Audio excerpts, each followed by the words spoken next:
Você sabia que o Brasil gasta mais do que a França com os servidores públicos?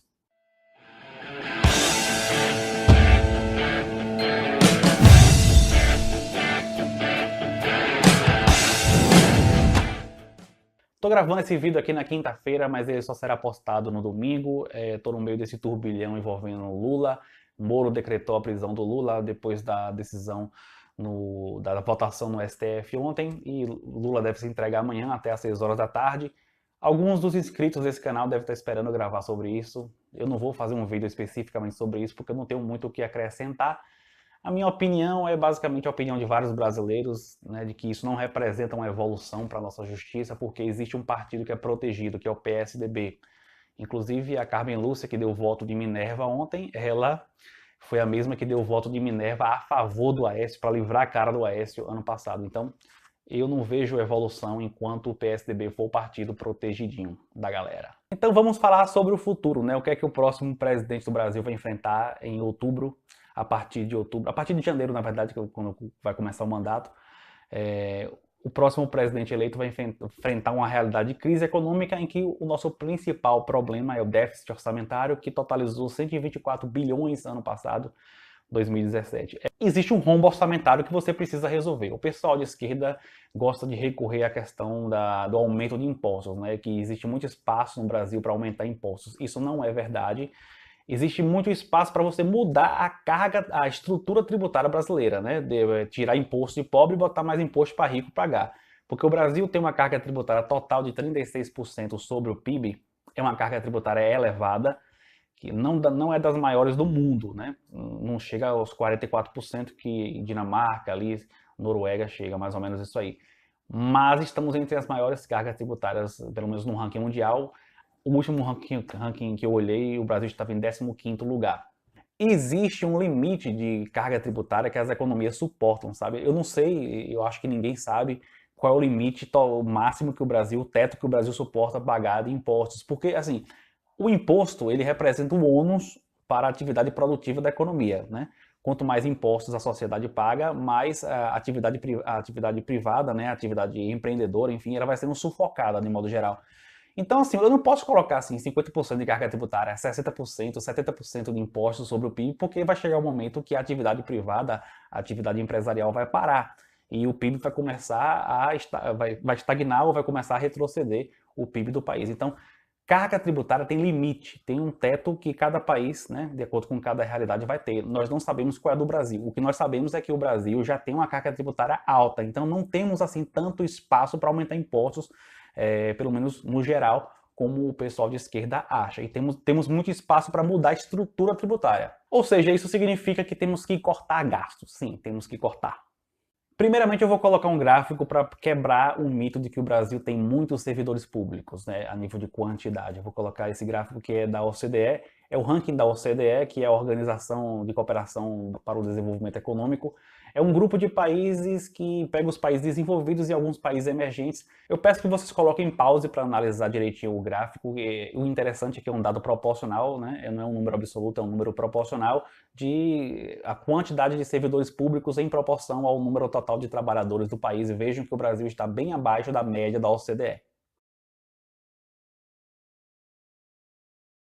Então vocês viram aí, né, um gráfico interessante para poder quebrar esse mito. O problema é que quando a gente contrapõe esse dado com o dado do gasto total com servidores públicos em proporção ao PIB, aí o Brasil já está mais ou menos na média da OCDE. Na verdade, um pouquinho acima, 13% do PIB é o que o Brasil gasta com servidores públicos, é um pouquinho acima da média da OCDE. Então a conclusão é muito óbvia, né? Se a gente tem uma quantidade considerada baixa de servidores públicos, mas o gasto total com os servidores públicos está na média ali da OCDE, então os salários dos servidores públicos estão inflados no Brasil. Eu já fiz um vídeo falando especificamente do judiciário. Eu considero o judiciário como o grande câncer orçamentário do Brasil hoje, onde tem mais espaço para cortar gasto com o judiciário, principalmente dos salários, né? O que tem de gente ali, cargo de nível médio, ganhando 6 mil, sei lá, 7 mil, para ficar lá resolvendo burocracia que qualquer um poderia resolver. Qualquer um que eu falo, qualquer um que receba um treinamento, né, poderia resolver. Não faz sentido num país pobre como o Brasil você pagar salários tão altos para gente que não tem nem nível superior. Então, No judiciário é onde tem mais espaço para cortar, mas não se resume ao judiciário, gente. No Brasil, no INSS, eu vejo os salários inflados também. Tem um monte de lugares aqui, um monte de cargos públicos no Brasil que dava para cortar salários. E pelo amor de Deus, gente, não adianta vir com esse papo de que se cortar salário de político vai sobrar dinheiro para educação, para a saúde, vai cobrir o déficit orçamentário, é um caminhão de dinheiro. Isso não é verdade. Gastamos muito com políticos no Brasil, sem dúvida, gastamos bastante com políticos, mas pelos dados que eu pesquisei em relação aos gastos totais com políticos, porque envolve vereador, prefeito, governadores, eu não achei dados muito precisos, mas pelo que eu pesquisei, se cortarmos aí 1/3 do que se gasta com políticos no Brasil, o que seria uma grande revolução, imagina você cortar 1/3 do que se gasta com políticos no Brasil, a economia seria de mais ou menos 10 bilhões anual, né? Só o nosso rombo orçamentário é 124 bilhões. Então veja que fica bem longe ainda de resolvermos o nosso problema, né? Significa que quanto mais a gente cortar dos salários inflados dos diversos cargos de serviço público que tem no país, melhor. E se vocês quiserem ver mais detalhadamente esses números, eu vou deixar aqui na descrição do vídeo as matérias que eu pesquisei, tem mais alguns números, mais outros gráficos lá para vocês verificarem. E outra coisa que as pessoas precisam entender é que o que interessa é o volume total. Aí a pessoa fica falando assim, você vai cortar salário de quem ganha 6 mil reais, de quem ganha 5 mil reais, você vai tirar 1.000 reais de salário, vai tirar 500 reais de salário. Amigo, estamos falando de funcionários que existem em uma quantidade muito grande espalhada pelo país inteiro. Quando você junta todos eles, cria um volume muito grande de dinheiro que dá alguns bilhões. Então eu acho tão importante quanto cortar salário de político. Eu não tenho esperança nenhuma de que isso aconteça no Brasil. Corte de salário é até contra a lei, né? Esqueça a questão de corte de salário. A minha sugestão seria congelar salários. No outro vídeo que eu fiz, eu dei a sugestão de congelar os gastos com o judiciário por vários anos. Eu sou a favor de o presidente que entrar no Brasil a partir de janeiro para governar, ele não vai fazer isso, nenhum vai fazer isso, mas a minha sugestão seria ele fazer um pente fino, passar um pente fino nos cargos públicos brasileiros, observar quais são aqueles cargos públicos que têm salários inflados, adotar critérios em relação a isso, evidentemente, e congelar salários que são considerados fora dos padrões ou fora da realidade brasileira. Sou a favor, inclusive, de colocar teto salarial para cargos de nível médio, criar uma padronização, porque no Brasil não tem padrão nenhum nesse respeito. Tem cargo de nível médio aí ganhando mais do que professor que tem mestrado. Aqui no Brasil é uma esculhambação completa. Precisa padronizar salário do servidor público brasileiro e congelar aqueles salários que são inflados, congelar por pelo menos 5 anos. O problema é por que nenhum político vai fazer isso? Por que Ciro Gomes não vai fazer isso? Por que Marina Silva não vai fazer isso? Bolsonaro é mongoloide. Geraldo Alckmin, por que ninguém vai fazer isso? Porque é complicado você bater de frente com o funcionalismo público. Se você congelar salário, a galera vai fazer greve, vai protestar.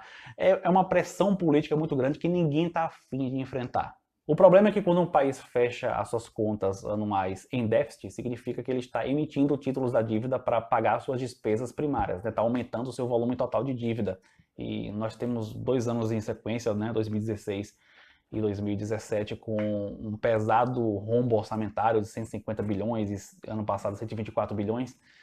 E quanto mais anos em sequência tivermos rombo no orçamento, significa que nossa dívida total em proporção ao PIB estará aumentando. E isso é muito ruim para a economia em diversos aspectos. E você aí de esquerda que está assistindo esse vídeo, que provavelmente está discordando de mim, olha, o próximo presidente que vier assumir em janeiro, ele vai ter que tirar de algum lugar, ele vai ter que cortar de algum lugar. E se ele não congelar salário, e não vai fazer isso, eu sei que não vai fazer, como ele não vai cortar salários, não vai congelar salários de servidor público, ele vai tirar da educação, ele vai tirar da saúde, da cultura, da infraestrutura, é isso que vai acontecer. Então mantém-se o privilégio de alguns, sim, porque mesmo que seja um privilégio menor, mas é privilégio.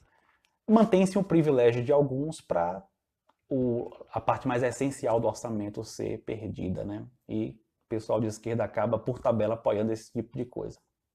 Isso é tudo. Se você gostou, dê joinha e inscreva-se aqui no canal para receber as atualizações. Clica no sino para poder receber as notificações.